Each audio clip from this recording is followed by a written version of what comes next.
The greatest thief of your potential isn't a lack of talent or a lack of money. It is the silent, vibrating paralysis of a brain that refuses to stop calculating. Right now, your mind is likely running a simulation of a future that doesn't exist, trying to solve a problem that hasn't happened yet. We call it deliberation, but psychology calls it an analytical trap, and the longer you stay in it, the more your confidence decays.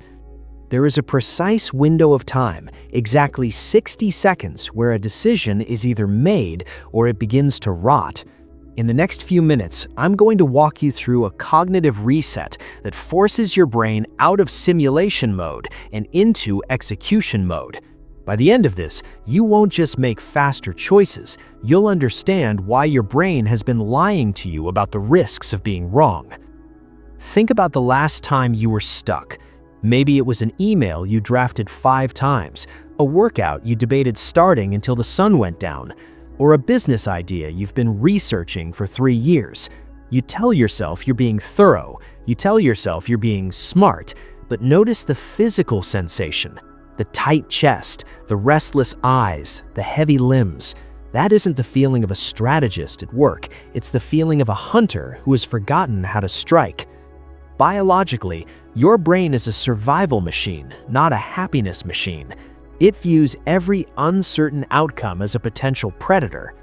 When you overthink, you aren't looking for the best path. You are trying to build a world where failure is impossible. But here is the cold psychological truth. Perfect information does not exist. The more data you collect, the more noise you create, and the more your primal brain screams to stay still. We've been taught that big decisions require big thinking. That is a lie. In fact, research into bounded rationality suggests that after a certain point, more thinking actually leads to worse outcomes.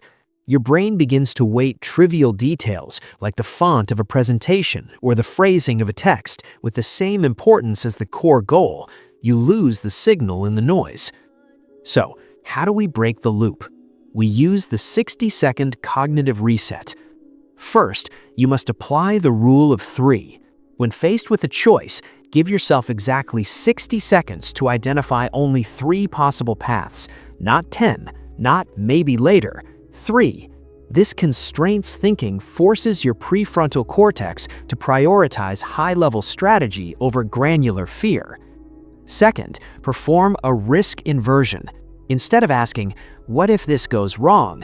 ask, "What is the cost of staying here for another hour?"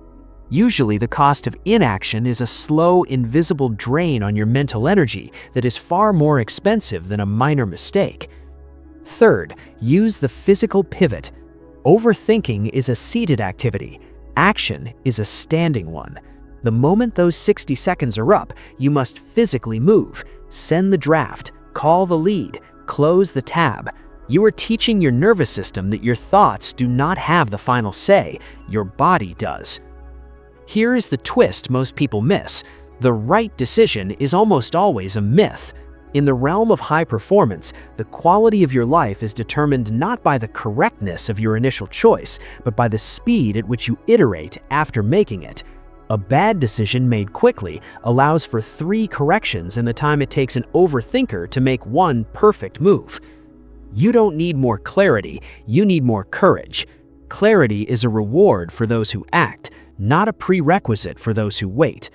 Stop treating your life like a math equation to be solved and start treating it like a series of experiments to be run. The next time you feel that familiar spiral of what-ifs starting to pull you under, look at the clock. You have 60 seconds to choose your direction. After that, the window closes, and the only wrong choice is the one you didn't make. Action creates the information that thinking can only guess at. Stop thinking, start moving.